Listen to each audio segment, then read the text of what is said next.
ಮಾನ್ಯ ಮುಖ್ಯಮಂತ್ರಿ ಸಿದ್ದರಾಮಯ್ಯನವರು ಭಾರತೀಯ ಜನತಾ ಪಾರ್ಟಿಯ ಮೇಲೆ ಸುಳ್ಳು ಆರೋಪವನ್ನು ಮಾಡಿದ್ದೀರಿ. ನೀವು ಹೇಳಿದಿರಿ ಭಾರತೀಯ ಜನತಾ ಪಾರ್ಟಿ 50 ಕೋಟಿ ಕೊಟ್ಟು ಶಾಸಕರನ್ನ ಖರೀದಿ ಮಾಡ್ಲಿಕ್ಕೆ ಹೊರಟಿದೆ ಅಂತ ಹೇಳಿ. ನಾನು ನಿಮ್ಮನ್ನು ಕೇಳಕ್ ಬಯಸ್ತೀನಿ, ನಿಮ್ಮ ಪಾರ್ಟಿ ಶಾಸಕರು ಅಷ್ಟೊಂದು ದುರ್ಬಲರ? ನಿಮ್ಮ ಪಾರ್ಟಿ ಶಾಸಕರು ಈ ಖರೀದಿ ಮಾಡಲಿಕ್ಕೆ ಕುದುರೆನೋ ಕತ್ತೆನೋ ದನನೋ, ಕುದುರೆ ಕತ್ತ ದನವನ್ನು ಖರೀದಿ ಮಾಡಬಹುದು, ಬದ್ಧತೆ ಇರುವಂತ ಯಾವುದೇ ಶಾಸಕರನ್ನ ಖರೀದಿ ಮಾಡ್ಲಿಕ್ಕೆ ಸಾಧ್ಯ ಇಲ್ಲ. ನನಗನ್ಸುತ್ತೆ ನಿಮ್ಮ ಆರೋಪ ಅದು ಆಧಾರ ಇಲ್ಲದ ಆರೋಪ. ನಿಮ್ಮ ಆರೋಪಕ್ಕೆ ಏನಾದರೂ ಆಧಾರ ಇದ್ರೆ ನಾನು ನಿಮಗೆ ಪ್ರಶ್ನೆ ಮಾಡ್ಲಿಕ್ಕೆ ಬಯಸ್ತೇನೆ. ಯಾರು ಖರೀದಿ ಮಾಡ್ಲಿಕ್ಕೆ ಪ್ರಯತ್ನ ಪಟ್ಟರು, ಯಾರನ್ನ ಖರೀದಿ ಮಾಡ್ಲಿಕ್ಕೆ ಪ್ರಯತ್ನ ಪಟ್ಟರು, ಯಾವಾಗ ಖರೀದಿ ಮಾಡ್ಲಿಕ್ಕೆ ಪ್ರಯತ್ನ ಪಟ್ಟರು? ನಿಮ್ಮ ಹತ್ರ ಸಾಕ್ಷಿ ಇದ್ರೆ ದೂರು ಕೊಡಿ. ನಿಮ್ ಸಾಕ್ಷಿ ಇದ್ರೆ ನ್ಯಾಯಾಲಯದ ಮುಂದೆ ಆಧಾರ ಸಹಿತವಾಗಿ ನಿರೂಪಿಸಿ. ಅದು ಬಿಟ್ಟು ಮುಖ್ಯಮಂತ್ರಿ ಸ್ಥಾನದಲ್ಲಿ ಇದ್ದು ಆ ಸ್ಥಾನದ ಜವಾಬ್ದಾರಿಯನ್ನ ಮರೆತು ಕೇವಲ ಆರೋಪ ಮಾಡ್ತಕ್ಕಂಥದ್ದು ಇದು ರಾಜಕೀಯ ಪ್ರೇರಿತ ಮತ್ತು ಬಿಜೆಪಿಯ ಮೇಲೆ ತಪ್ಪು ಅಭಿಪ್ರಾಯ ಹುಟ್ಟಿಸೋದಿಕ್ಕೆ ನೀವು ಮಾಡ್ತಿರ್ತಕ್ಕಂಥ ರಾಜಕೀಯ ಷಡ್ಯಂತ್ರದ ಭಾಗ ಅಂತ ಅನ್ಸುತ್ತೆ.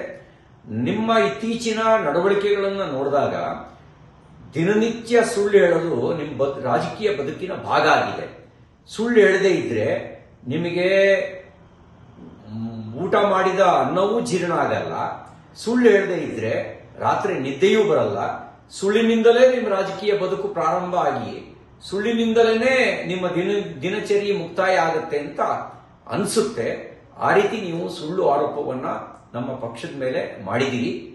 ನಿಮಗೆ ಆಧಾರ ಇದ್ರೆ ಆಧಾರ ಸಹಿತವಾಗಿ ನಿರೂಪಿಸಿ, ಇಲ್ಲದೇ ಇದ್ರೆ ನಿಮ್ಮ ಸುಳ್ಳು ಆರೋಪಕ್ಕಾಗಿ ಸಾರ್ವಜನಿಕ ಕ್ಷಮೆಯಾಚನೆ ಮಾಡಿ ಅಂತ ನಾನು ನಿಮ್ಮನ್ನ ಆಗ್ರಹಿಸ್ತೇನೆ. ನೀವು ಸತ್ಯಕ್ಕೆ ದೂರವಾಗಿರ್ತಕ್ಕಂಥ ಆರೋಪವನ್ನ ಮಾಡಿದಿರಿ, ಯಾವುದೇ ಹುರುಳಿಲ್ಲ.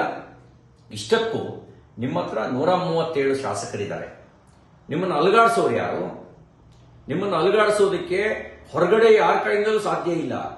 ಒಳಗಡೆ ನಿಮ್ಮ ಪಕ್ಷದ ಯಾರಾದರೂ ಬಲವಾದವರು ನೇತೃತ್ವ ವಹಿಸಿ ನಿಮ್ಮನ್ನ ಅಲುಗಾಡಿಸಬೇಕೇ ಹೊರತು ಇನ್ಯಾರು ಅಲುಗಾಡಿಸ್ಲಿಕ್ಕೆ ಸಾಧ್ಯ ಇಲ್ಲ.